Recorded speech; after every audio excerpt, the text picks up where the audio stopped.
एखादा सण असेल, पाहुणे येणार असतील, घरात एखादा स्पेशल दिवस असेल, अशा वेळी ताटात असायलाच हवा असा खास महाराष्ट्रीयन पद्धतीचा मटार भात, मसाले भात आज आपण बनवणार आहोत. नमस्कार, टेस्टी टेल्स विथ वृषालीमध्ये आपले स्वागत आहे. व्हिडिओ शेवटपर्यंत पहा, व्हिडिओला लाईक करा आणि चॅनलला सबस्क्राईब नक्की करा. इथे मी 1 वाटी तांदूळ घेतलेले आहेत, त्याच वाटीने 1 वाटी मटार घेतलेला आहे. 1.5 चमचा बिर्याणी मसाला किंवा मसाले भाताचा मसाला जो तुम्ही कोणत्याही याचा वापरू शकता. 1 चमचा जिरे, अर्धा चमचा मोहरी, पाव चमचा हळद, पाव चमचा हिंग, चवीनुसार मीठ, 4-5 हिरव्या मिरच्या, 5-6 लसणाच्या पाकळ्या, त्यातच एक छोटासा आल्याचा तुकडा, 5-6 कढीपत्त्याची पानं आणि अर्धी वाटी बारीक चिरलेली कोथिंबीर घेतलेली आहे. सर्वात प्रथम आधी आपण वाटण तयार करणार आहोत. वाटणामध्ये आपण लसूण, हिरवी मिरची, कढीपत्ता आणि जिरे हे सर्व वापरणार आहोत. वाटण आता बारीक करून झालेलं आहे.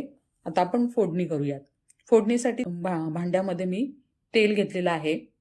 तेल गरम झालं की त्यामध्ये आपण मोहरी घालणार आहोत. मोहरी व्यवस्थित तडली की मग हिंग, हिरवी मिरचीचं सर्व वाटण आपण यामध्ये वापरणार आहोत. यामध्येच घालणार आहोत 1.5 चमचा बिर्याणी मसाला. हा मसाला आपण वापरला की कोणत्याही प्रकारचा खडा मसाला वापरण्याची आपल्याला गरज नाही आहे. ह्या मसाल्यामध्ये भात अगदी छान चवीला तयार होतो. हळद घातली, तीही व्यवस्थित परतून घ्यायची आहे. मटार व्यवस्थित परतून घ्यायचे. मटाराला एक 5-6 मिनटं या तेलामध्ये छान शिजून द्यायचे आहेत. याच्यामध्ये आता 1 वाटी तांदळासाठी मी इथे 3.5 वाट्या पाणी घातलेलं आहे. या पाण्याला अगदी मोठ्या गॅसच्या फ्लेमवर छान उकळी येऊन द्यायचे आहे. त्याच्यामध्येच तुम्ही आपल्या चवीनुसार मीठ घालायचं आहे. पाण्याला छान उकळी आलेली आहे व्यवस्थित. मग आपण यामध्ये 1 वाटी जो तांदूळ घेतलेला आहे तो धुवून यामध्ये घालणार आहोत.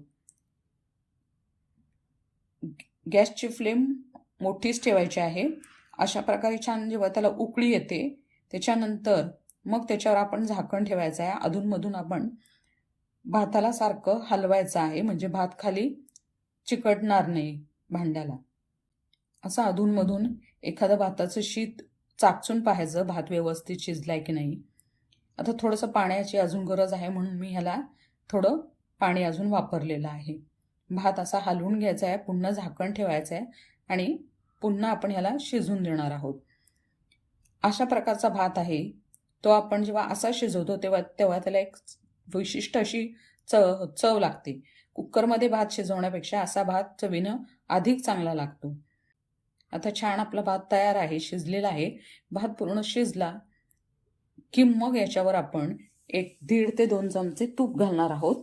तूप घातल्यानंतर पुन्हा भाताला थोडंसं हलवायचं आहे आणि हे तूप भातामध्ये थोडंसं मुरून द्यायचं 1-2 मिनटं.